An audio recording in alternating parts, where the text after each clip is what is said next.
उत्तरी भारत के सबसे बड़े सांप्रदायिक सौहार्द के गोगामेडी मेले का सोमवार को विधिवत पूजा अर्चना, झंडारोहण और राष्ट्रगान के साथ शुभारंभ किया गया। पशुपालन, गोपालन, डेयरी एवं देवस्थान विभाग के कैबिनेट मंत्री जोराराम कुमावत ने शुभारंभ कार्यक्रम में शिरकत की। इस मौके पर मंत्री कुमावत ने गोगा जी की समाधि पर चादर चढ़ाई तथा माथा टेककर प्रदेशवासियों की समृद्धि के लिए प्रार्थना की। इस वर्ष 40 लाख से अधिक श्रद्धालुओं के आने की उम्मीद है। इस मौके पर भादरा विधायक संजीव बेनीवाल, जिला कलेक्टर कानाराम, पुलिस अधीक्षक विकास सांगवान, नौहर प्रधान सोहन डील, देवस्थान विभाग के सहायक आयुक्त श्री गौरव सोनी, नौहर एसडीएम और मेला मजिस्ट्रेट पंकज गढ़वाल, पशुपालन संयुक्त निदेशक डॉ. हरीश गुप्ता मौजूद रहे। देवस्थान मंत्री जोराराम कुमावत ने कहा कि श्रद्धालुओं को किसी भी तरह की दिक्कत न आए, इसके लिए प्रशासन लगातार प्रयासरत है। श्रद्धालुओं के लिए और अधिक सुविधा कैसे विकसित हो, इसके लिए हम प्रयास करेंगे। दर्शनार्थियों के लिए अस्थायी व्यवस्थाएं टेंट लगाकर की जा रही है, जिसके लिए उन्होंने जिला कलेक्टर को निर्देश दिए कि स्थायी व्यवस्था हेतु जनप्रतिनिधियों, कर्मचारियों से चर्चा कर प्रस्ताव भेजें।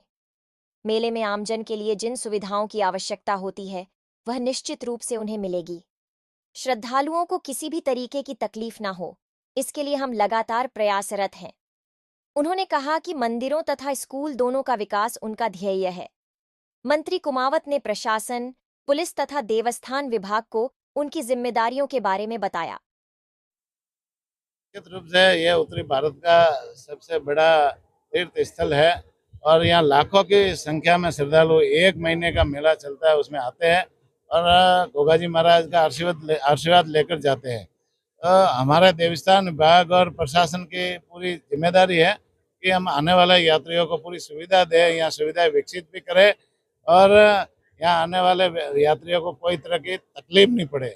इस दिशा में हमारी सरकार ने, पहले वसुंधरा जी मुख्यमंत्री थी उस समय, यहाँ पर विकास के बहुत सारे काम भी करवाए और अभी है ना, इसको जो ये देवस्थान विभाग मेला भी आयोजित कर रहा है, 3 करोड़ के आसपास खर्चा होता है, तो ये पूरा विभाग ही वहन करता है, इतना मेले का आयोजन करता है। ये सारी सुविधाएं विकसित करने का काम हमारा विभाग ही करता है।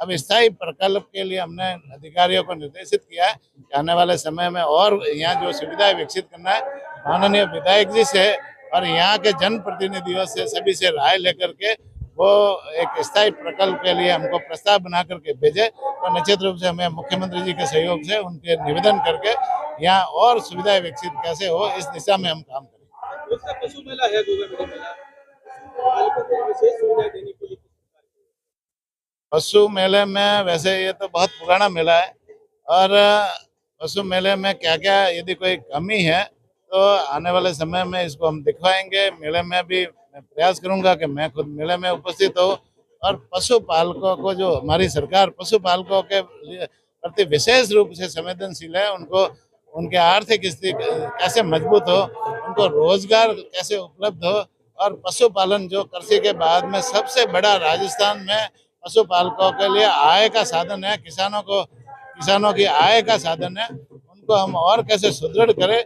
इस दिशा में हम काम करेंगे। और हमारी सरकार ने अभी बहुत सारी योजनाएं भी जो है ना वो बनाई है। पशुपालकों के लिए बीमा योजना भी शुरुआत की है, भेड़ बकरी, गाय भैंस और ऊंट के बीमा करने की घोषणा की है।